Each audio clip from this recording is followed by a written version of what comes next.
Pèlerins sur la terre des hommes, nous les sommes. L'un après l'autre, nous passerons.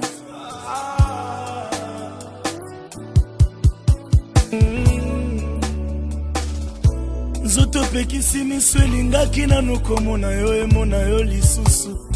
Nzoto na ngai okati esengo ya bato na nzela boye. Nzoto na ngai isali ngai pasi. Opekisi bandeko bamona yo balingaki nanu komona.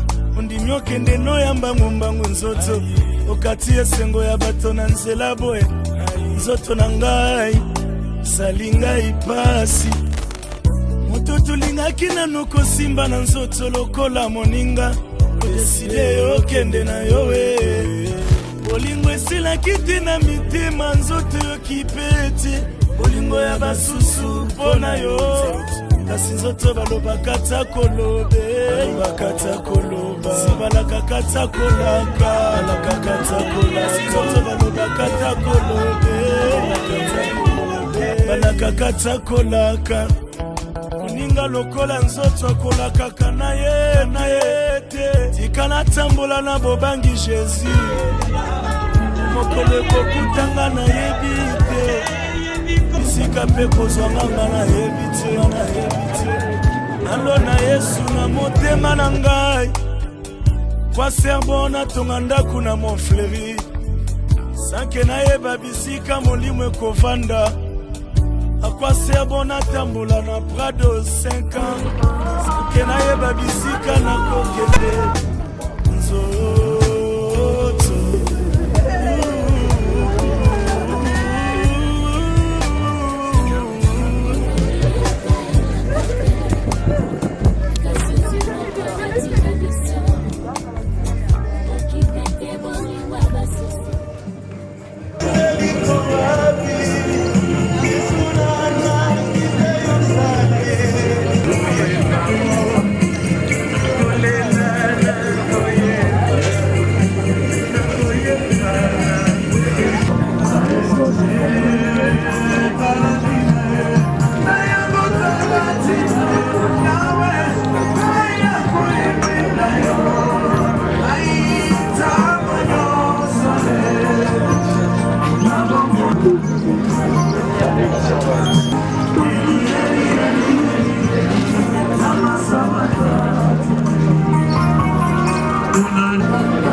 eloko ata moko te nzambe ekoki kolekela yo oyebaki mokolo na lelo oyebaki mpe ntango na lelo permet ke nzambe nyonso eleka na kimia otambwisa ebandeli mpe na suka ntina ntango bakobima bakende kozongisa mowei bisika bakokende kokunda ye nzambe totelemisi influence nyonso oyo ya molili oyo ekoko ya koperturbe na kati na wesika otelema otambola na biso banda mpe osilisa na biso na kombo na Yesu amen. Totiki esika na motini te toza kotelema toyembela nzambe. Alléluia, alléluia, alléluia, na mokonzi.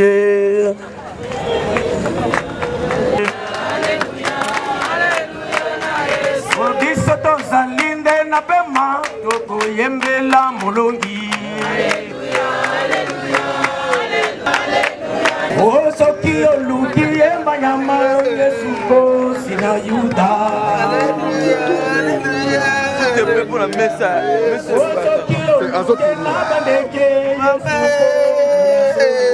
alléluia, alléluia.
tozali penza presse po te éviter na suka eza la précipitation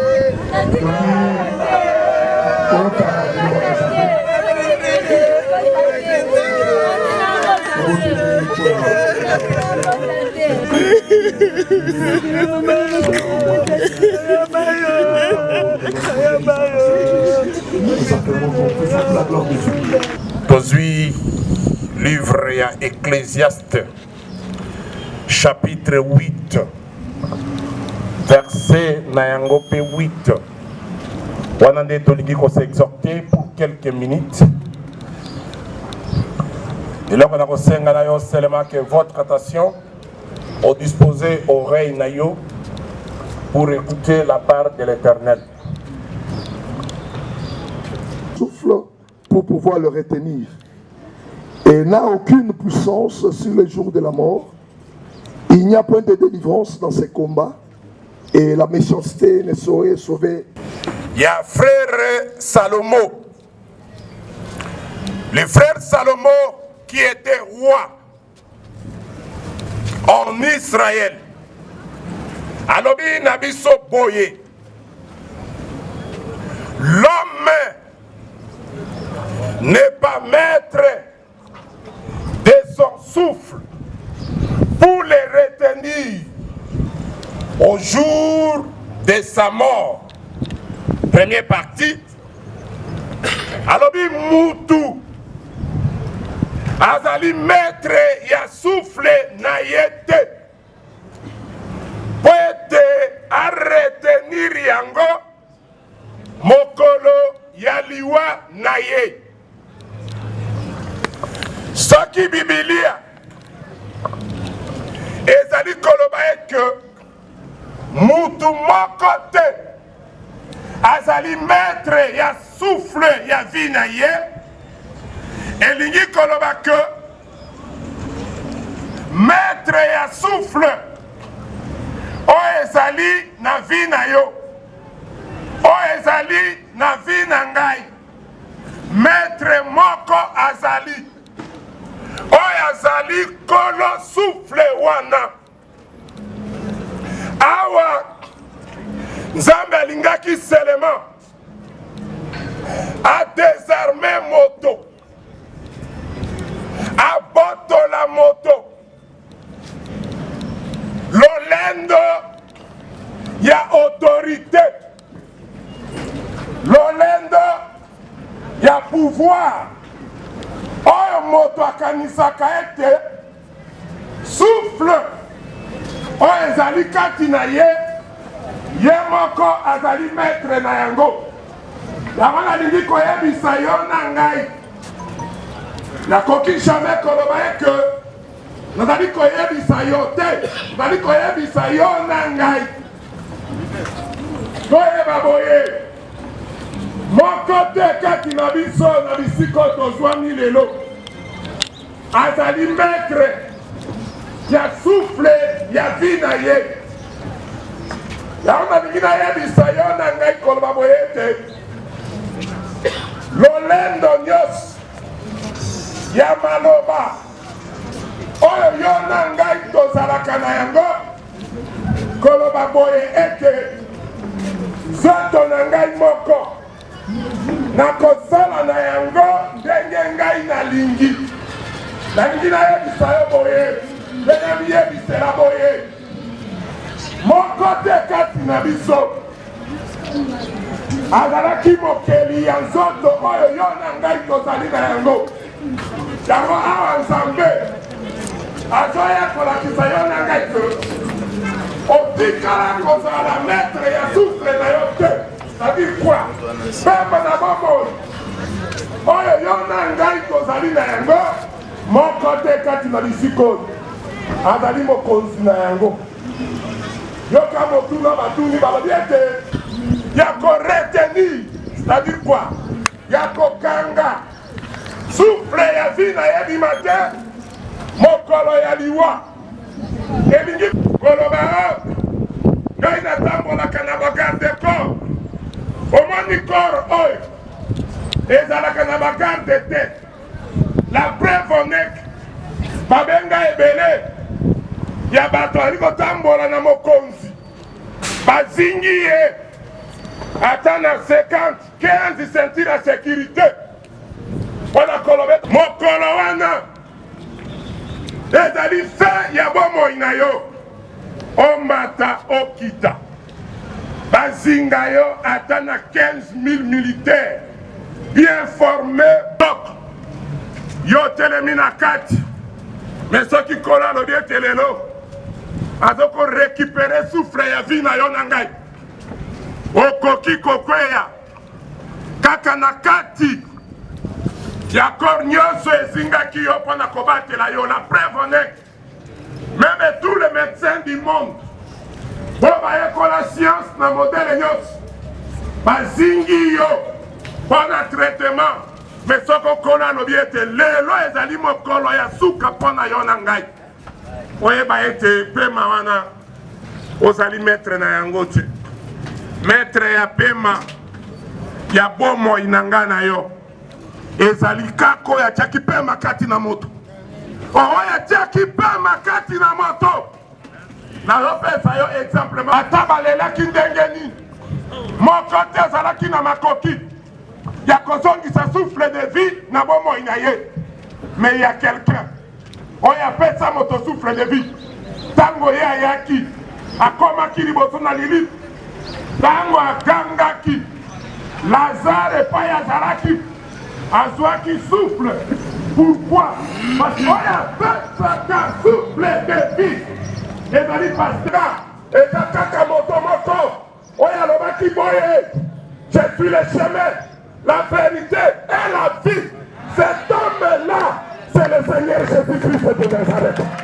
C'est pour cela, bien aimé, tant que Zalina Bomo, Oyeba Boye, séparation que Zalabo Kolomako, Yamolimo na Yonangai, Tango Molimo, Nansoto et Kaboni, Betobenio Ebembe, Bebabeningai Pe Ebembe, Atongayo Nazari Koloba, Atanenge Toye.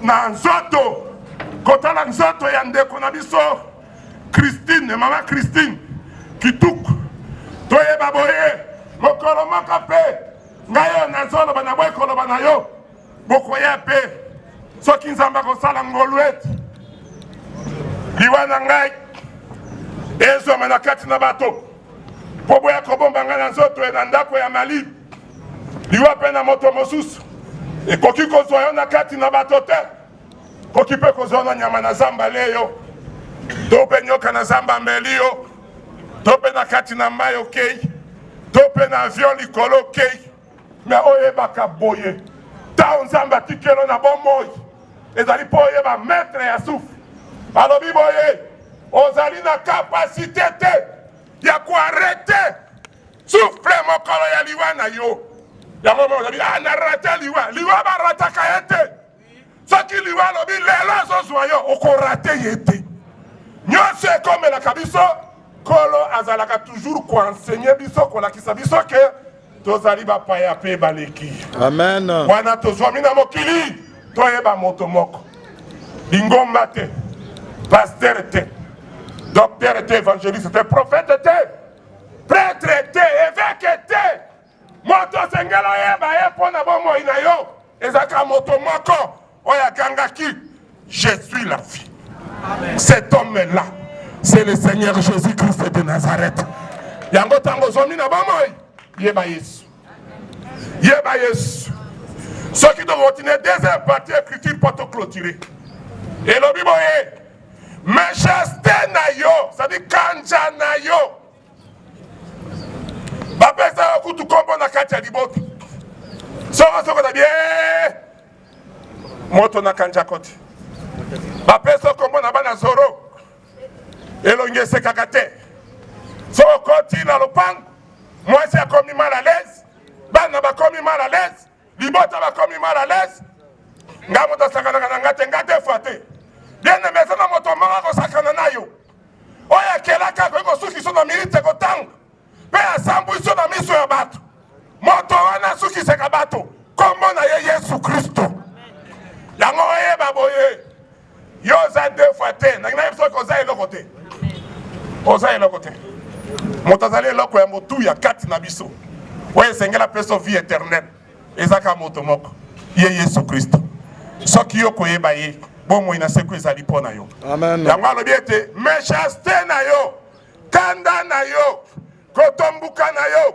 badesizio na yo ezali na makoki te ya koretenir souffle na vie na yo yango moni ete libota lokola eza wana ata biso tozali koloba oyo totangisi pizoli na miso lelo komona nzoto ya mama oyo elali on avait fait tout libota wana esali nyonso biso mpe tosalaki esengeli tosala nzela ya losambo me libota esalaki na nzela ya misolo mpona komema ye partout me lokola ntango ne ekokaki kolo asukisaki etambolini na se na moi yango ntango ozoli ozolata yebaka te mokolo moko moto moko nzoto ya mike mais makambo ya malamu ebele et que azalaki na motema mulai boboto na fandi na ye je peux calculer à peu près 33 ans na tikala komona esika oyo asiliki te likambo na ye ezalaki kaka koseka kopesa toli kolinga koreconcilie esika oyo ata bato bazwani mikakatano ya motindo na motindo mingi koleka nayebelaki ye lokola mwasi na mabondeli tolie penza mabondeli na ye 40 jours même ekomaki vraiment un sanctuaire nzambe makasi si bien que ngai nakoki kotatola ete namona bato oyo batambola na kati na sanctification mwasi oyo atambolaki vraiment na kati na sanctification. Elle me disait une chose que na koki kobombela o seulement mbongo na ngai mais na oki na kobombela o likambo te. Tout son secret abandaki koyebisa ngai et azalaki na un grand souci vis-à-vis ya bana na ye. Elle me disait que nazali kosala nyonso mombongo nyonso na kosala ezali pona tina na bana. Tangisi bazali 4 moko voyageaki azalaki na Nigeria mais oyo misato batikali wana tangisi bango na IPC bango nyonso misato wana bazali ba licencié. Azalaki une battante problème na ye ezalaki bana sima ya kosilisa bango classe problème na ye ezalaki ete bakoka na koyeba nzambe. Il a insisté auprès na ngai pona titina na dadi. J'ai été aux États-Unis nakendeki tina ndako ya dadi nalali na ndako ya dadi akanisaki ke bamayi ezali lokola epa na biso. Tout le temps il m'appelle et me dit est-ce que obatisi dadi kuna ngabi ma Christine awa bibaleza musika nakoki nako koka nako batisa yete. Et quand dadi arrive à insister à eloko moko même tango toko solo là elle me disait toujours que kokobosana dadi te. Tango abandi kobela abundani na malade pendant 3 ans. Elikia eokaki na kozanga epa na ete. Elle était sûre na kobundana. Tango elle sentait que nzoto ezali lisusu na kolimbisa ete. Elle était prévoyante. Elle avait le discernement. Elle comprenait déjà que kokende yango oyo. Elle m'a dit nazali kokende natiki yo lokola noko ya bana.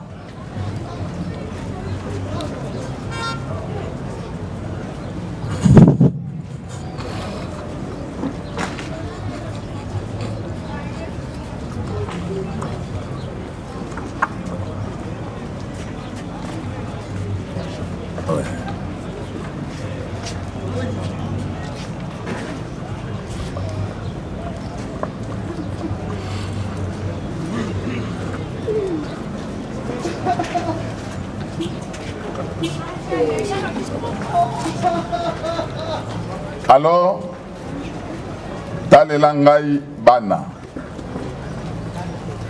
Je suis d'habitude très émotif. Nakimi Christine. Bakobenga ngai Nakimi.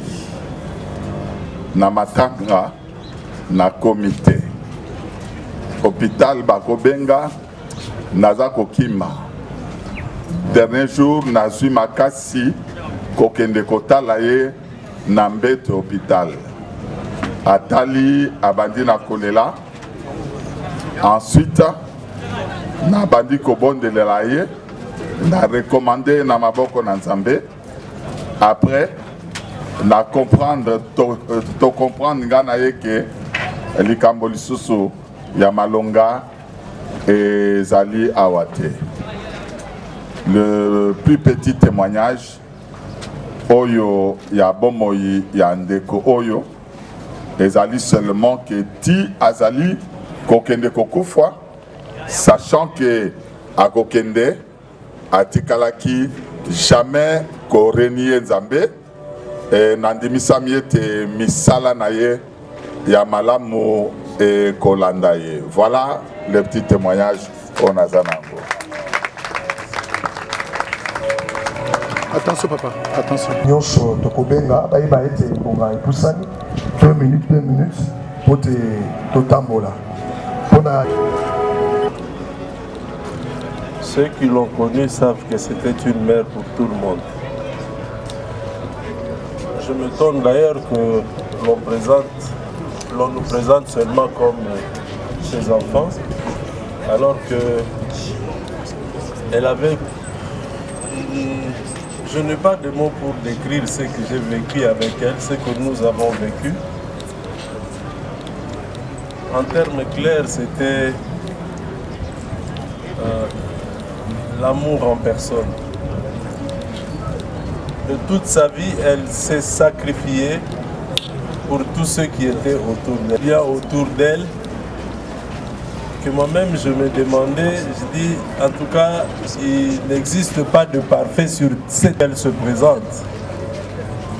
Dieu merci, comme il a la dernière parole à toute chose, il m'a prouvé qu'elle n'était pas parfaite, voilà pourquoi elle dort aujourd'hui. Je ne sais plus parler d'elle en deuxième personne du singulier parce que le Seigneur me l'interdit. Mais je veux rendre un petit témoignage juste pour compléter le docteur Moustapha. J'ai vécu ces derniers instants. Je peux vous rassurer, pas parce que c'est ma mère, mais je vous rassure qu'en ce moment, elle attend de vivre la promesse que Dieu a faite aux siens. Pourquoi je le dis? Parce que quand je suis allé à l'hôpital, quand on m'a annoncé sa mort, je suis allé voir son cadavre. Je n'ai pas pu, je pleurais. À mon retour, j'ai continué à pleurer et puis après j'ai commencé à louer Dieu, je louais Dieu.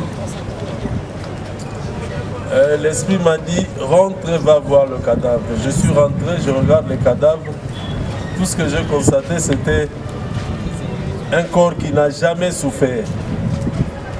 Ceux qui ont vu son cadavre, ceux qui la connaissent, ceux qui ont vu comment elle a souffert, ils pourront vous dire que celle qui dort là, ce n'est pas la personne qui souffrait. Elle n'a plus de rides, elle n'a plus rien, elle est toute joyeuse. Et quand j'ai fait ce constat, l'esprit me dit, tu as la confirmation. Parce que je vous dis, en 4 ans, je n'ai adressé à Dieu aucune autre prière que Dieu puisse lui faire grâce, même si elle ne va plus vivre, mais au moins qu'elle n'aille pas au royaume parce qu'elle avait aimé la nation de Dieu. Alors, si je peux vous dire maintenant ce qui pourrait vous intéresser de plus, c'est que moi, dans ma vie, quand je n'étais pas encore ancré en Christ, chaque fois que j'arrivais devant une difficulté, j'adressais à Dieu une prière en rappelant à Dieu tout ce que ma mère avait fait pour sa nation. Et quand j'adressais cette prière-là, en disant à Dieu, parce que tu l'as fait pour Dorcas, elle également, elle a aimé ta nation. Je suis sa première génération. Tu as dit dans ta parole, tu bénis jusqu'à 1000e génération. Je ne suis que la première génération, tu es obligé de me bénir. Je souffrais tellement à cette époque, c'était en Angola. Quand je suis sorti, j'ai trébuché. En voulant regarder le doigt, je ramasse une pierre de 4 carats 57. Et le même jour, le soir, quelqu'un qui me devait de l'argent, il est venu me voir, il dit, dans 2 jours, nous rentrons à Kinshasa, je vais te payer à Kinshasa, pas ici en Angola. Donc, tout ce que je peux dire, c'est que si nous imitions cette dame, parce que je sais que son nom est inscrit dans le livre des Actes des Apôtres. Amen. Imitons-la, on vivra la gloire de Dieu.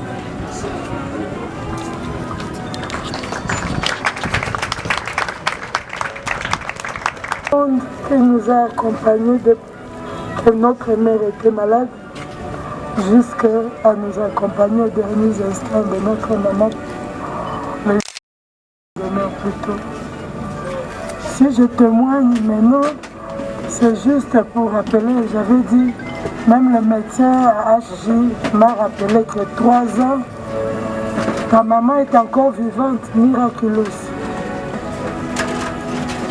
Je dis merci Dieu parce que tu as fait que tu puisses nous accorder encore ces 3 ans de bonheur de continuer à vivre notre maman. Et j'ai eu une inspiration. Dieu m'a dit que rappelle-toi, tu étais entré avec ta mère à l'hôpital Yolo médical.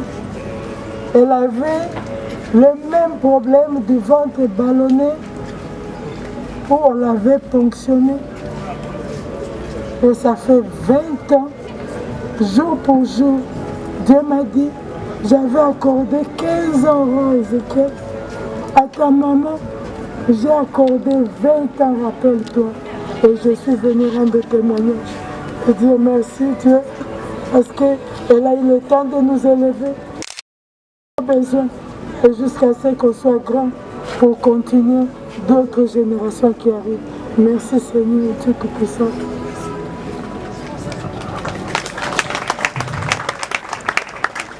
bakoki kofongola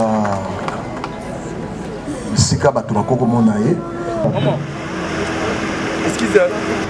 ituku oteli na molongo na famille na chef de fier na bino bozali kokende kotambola na nsima na bango tozali mpe na docteur kaninda ase batelemi mpe na nsima bazali komema fololo na bango mpe bakolega mosala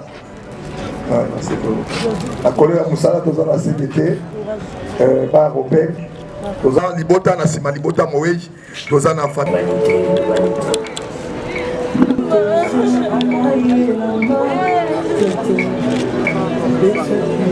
na sima ba mi ya Nelly nyonso toza na ba collègue de service CDT ba Robek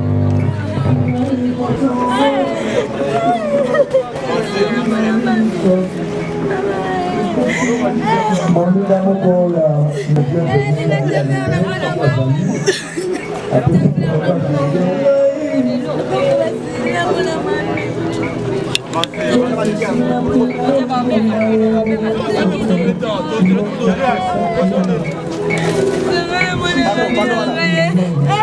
Maître, Moutao tcha fleur yo tcha mkongo.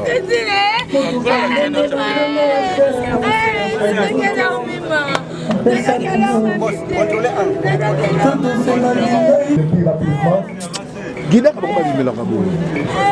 Kuna bazo sala musala.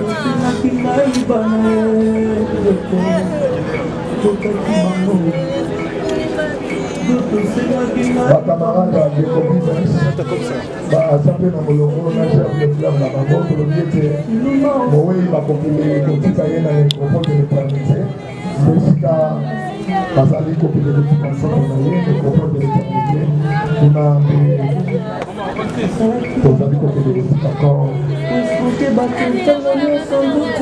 De quoi c'est utilité.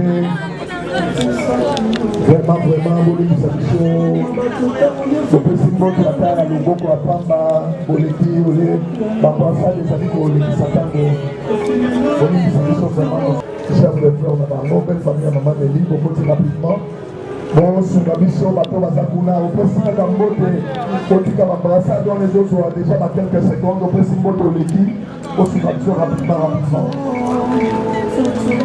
opesi kaka mbote oleki rapidement. Service à sécurité, vous allez poser vos sous-gabisso vraiment. Vos sous-gabisso.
Rappelez la Sima Awa, nous allons la les combats de l'éternité. Ici, nous sommes oui, et donc de couper ma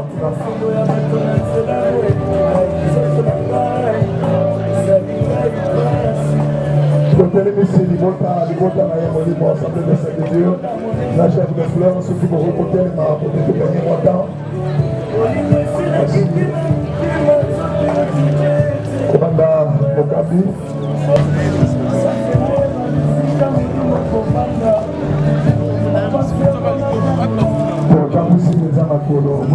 Papa, on a besoin de ça peut passer de sous la mission, les commandes, au principe, la boîte à papa, les ambassades vont nous coûter encore 10-15 secondes.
Seigneur Jésus, nous te disons merci. Voyons-nous à la mettre Madame Corco Kamafoto dans le nom de Jésus. Déjouer l'accident, ténèbres, la combo, la yo Jésus. Et pas une achevé, la commence le témoigner par derrière mon Zambé. Amen.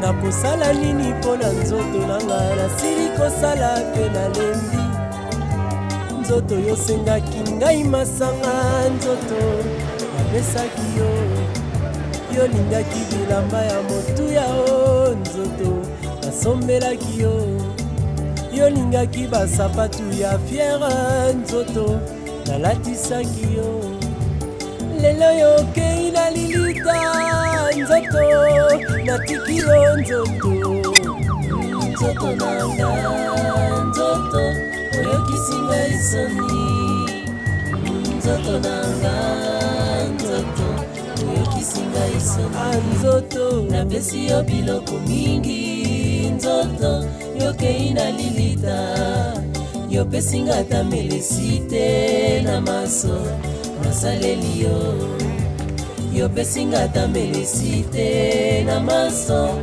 nasaleli yo anga nzoto nanga nzoto anga nzoto nanga nzoto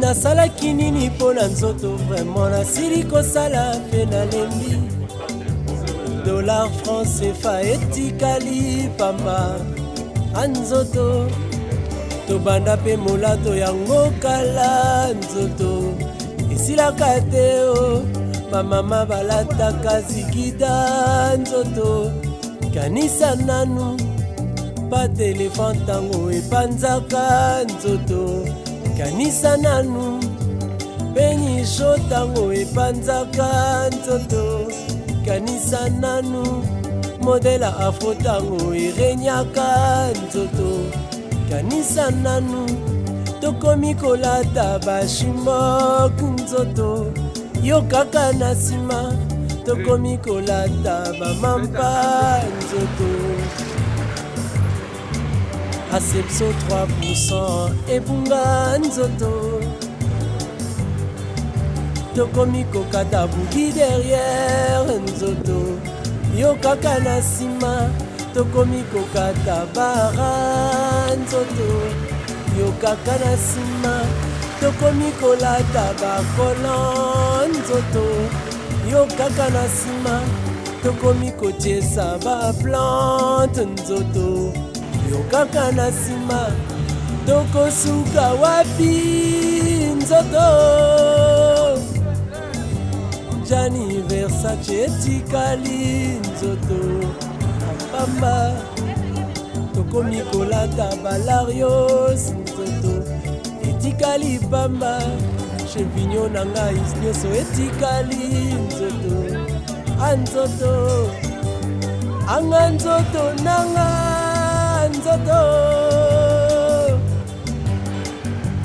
nzoto nanga nzoto oyokisi ngai soni nzoto nanga nzoto oyokisi ngai soni napesi yo biloko mingi nzoto yokei na lilita yopesi nga ata melesi te na maso nasaleli yo yopesi nga ata melesi te na maso nasaleli yo anga nzoto nanga nzoto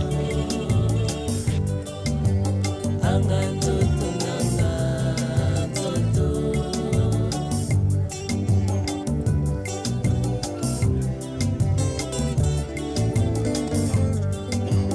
ntango ya kokende na ndako ya nzambe nzoto yo okolemba mpo na kotala baninga na mpasi nzoto yo baraison kasi feti yo wana liboso nzoto sikoyo yo wana bake kokunda o nzoto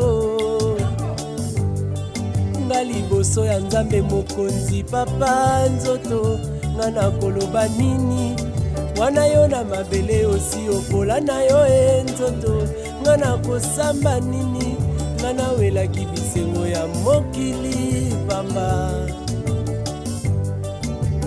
lino na nga noko azalaki kolinga o nzoto nanya kolata matanga nanga banani bakozanga nzoto anzoto mwasi nanga nani akozwa nzoto anzoto anga nzoto nanga nzoto nzoto nanga nzoto oyokisinga isoni nzoto nzoto nanga nzoto oyokisinga isoni napesi yo biloko mingi nzoto yokei na lilita yopesinga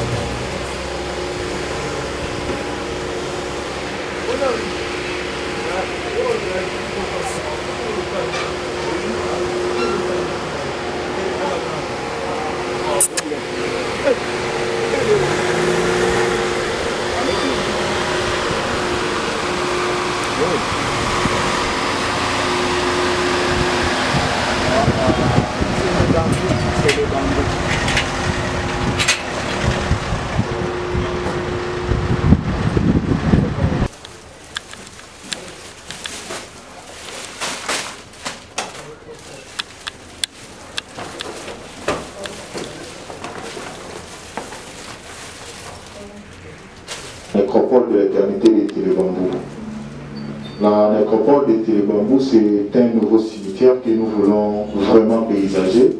Nous voulons que ces cadres soient non seulement un lieu d'inhumation, mais aussi un lieu de recueillement, un lieu où, lorsque certains parmi vous reviendront pour se recueillir, et pourquoi pas pour refleurir la tombe de maman Kitoukou, Routoise à Christine, que nous portons en terre ces jours à l'âge de 71 ans, et se sentent en harmonie avec la nature. Nous vous signifions qu'au bout de notre bâtiment, les bâtiments administratifs, sont disposés des installations sanitaires. Il y a des toilettes pour dames et messieurs. Et quelques règles s'appliquent également dans notre cimetière afin de respecter la quiétude requise.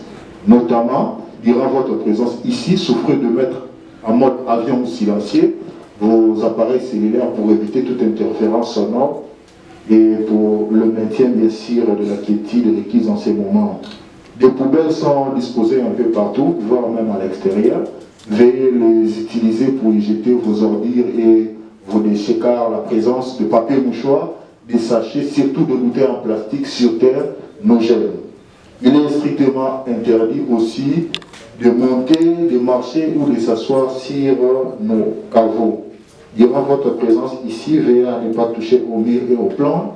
Et si vous avez prévu de fleurs, tels que nous le voyons, nous n'acceptons que des fleurs naturelles dans nos sépultures, dans nos trous. Et enfin, il ne nous est pas autorisé d'ouvrir les cercueils ici dans notre nécropole. Le célèbre poète français Paul Éluard a écrit un si beau poème disant « J'ai écrit ton nom sur le sable, mais la vague l'a effacé. J'ai gravé ton nom dans un arbre, mais l'écorce est tombée. J'ai inscrité ton nom dans le marbre, mais la pierre a cassé. J'ai enfin gravé ton nom dans mon cœur, et le temps l'a gardé. » En tout cas, ce si beau poème se démontre parfaitement aujourd'hui par votre présence ici autour de la dépouille de maman Christine. C'est une preuve d'amour, d'attachement, d'amitié et de solidarité. Mais vous êtes certainement fatigué, ça se voit, exténué, après des semaines de deuil, des semaines de douleur, de peine. Et je ne voudrais pas abuser de votre précieux temps, mais souffrez toutefois que je termine ce petit mot de circonstance. Un mot très bref pour vous remercier d'abord de la confiance que vous nous avez témoignée, et un petit mot pour vous présenter à vous tous, parents, frères, sœurs, amis et connaissances, de maman Kitoukou Routoise Christine, nos condoléances, les condoléances de toute l'équipe de la nécropole de l'éternité à travers ma personne. Et ce petit mot aussi, c'est également et surtout pour vous réconforter, car avec maman Christine, vous avez fait tant de choses ensemble. Avec elle, vous avez mangé, vous avez bu, vous avez partagé les soucis et les travaux quotidiens. Avec elle, certainement, vous auriez voulu partager tant de projets et tant d'espoir, mais la nature en a décidé autrement. C'est depuis avec elle que vous allez réaliser ce qu'elle espérait, ce qu'elle attendait. Continuez quand même à travailler à tout ce qu'elle espérait, à tout ce qu'elle attendait, et la nécropole vous promet de continuer toujours à entretenir sa dernière demeure. Mais au-delà de ces sentiments d'injustice, d'abandon, vous garderez de maman beaucoup de choses plus fortes. Vous garderez notamment d'elle qu'elle était une maman très sociale, elle était une bonne conseillère, une maman très généreuse, pacificatrice, mais aussi sa foi chrétienne car elle était une servante de Dieu. Toutes ces choses resteront ancrées, gravées dans vos cœurs pour les restants de votre vie. Et donc, votre présence ici en ces lieux est la preuve que vos souvenirs ne sont pas écrits sur le sable car la vague les effacerait. Et les noms de Kitoukou dans vos cœurs au plus profond de vous, là où aucun vent, violent soit-il, ne pourra les balayer et là où le temps les gardera à jamais. Aujourd'hui, vous êtes tous là, ici, pour dire au revoir à maman Kitoukou, au revoir car elle nous a précédés dans l'au-delà après un séjour fructueux sur ces terres des hommes. Et bien sûr, on a perdu un être cher qui s'est particulièrement distingué par son ardeur au travail, par ses services rendus dans l'exercice de ses devoirs. Elle était dans son souci et sa joie. Et donc, à tout ce que sa mort plonge dans ses deuils, nous pouvons offrir l'impuissance expression de notre profonde sympathie. Et merci à tout cet amour partagé. Vous serez plus grand de l'avoir connu, de l'avoir aimé. Et donc, ce n'est plus au numéro 5 de l'avenue Rail Limité Industriel que vous pouvez aller voir Maman Kitoukou, ou ce n'est plus là que vous irez chercher Maman Christine. Désormais, Kitoukou, Rotoisa Christine reposera ici au boulevard des Allongés, au numéro 25 du quartier La Passion. Je reprends.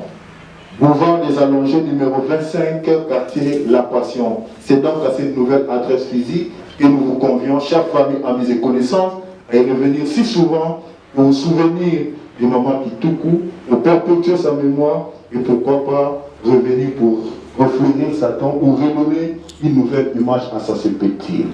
Une fois de plus donc, au nom de toutes nos équipes, nous vous présentons nos sincères.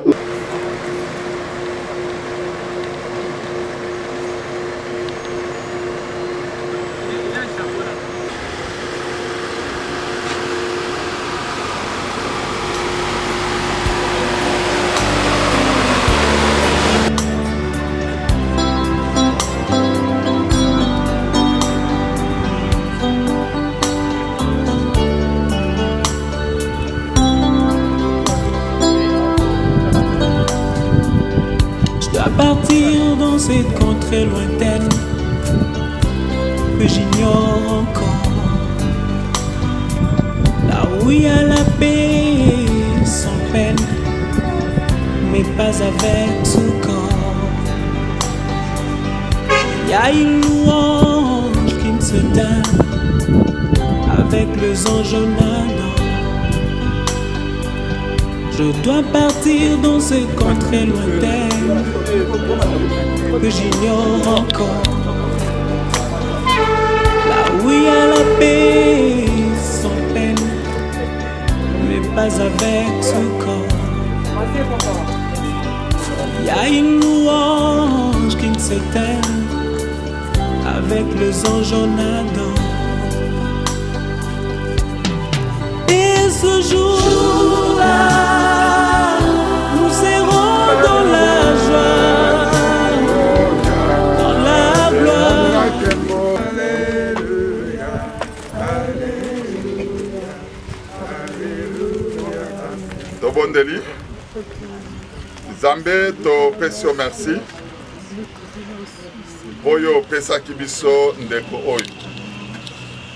Azalaki vraiment utile pour natina na moko na biso.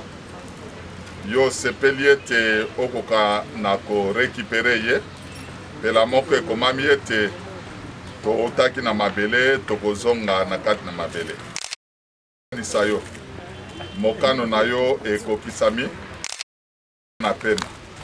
Toye kozongisa ye kola liloba elobi.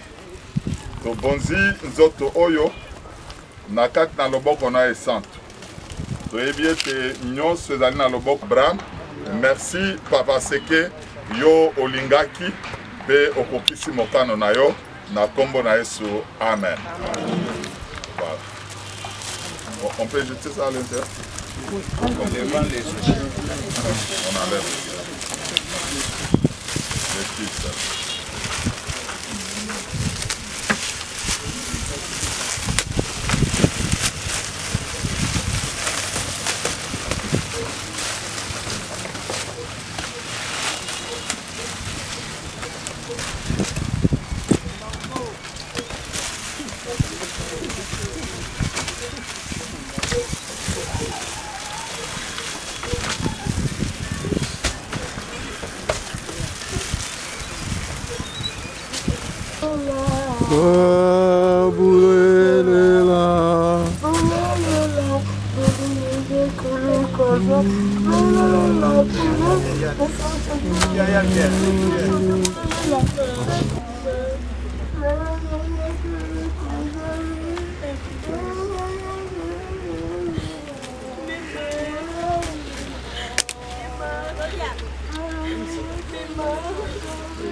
Partir sans vous prévenir pour vous faire moins mal. Yaya, oh pepo ana, joie longo la longo ba fleur rose boîte. Place pas sur terrain, joie pour ana. Code ça. Ça vous fera très mal. Je dois partir, je dois partir. Je pars. Je dois partir sans vous prévenir. Pour vous faire des mal. Je dois partir pour ne plus revenir. Ça vous fera très mal. Je dois partir, je dois partir. Je pars. Et ce jour-là, nous serons dans la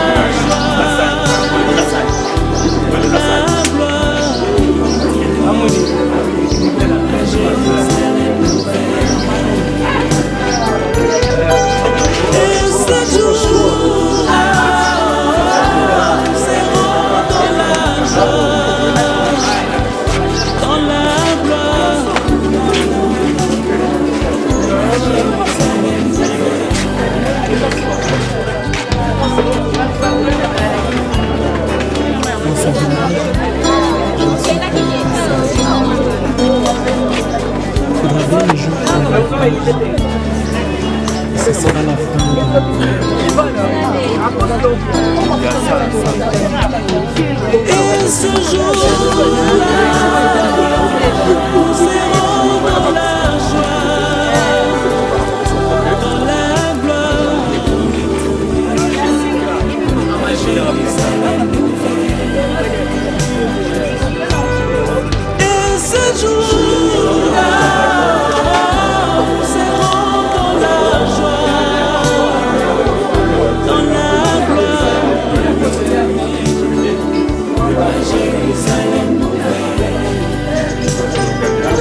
basengi ba Sprite.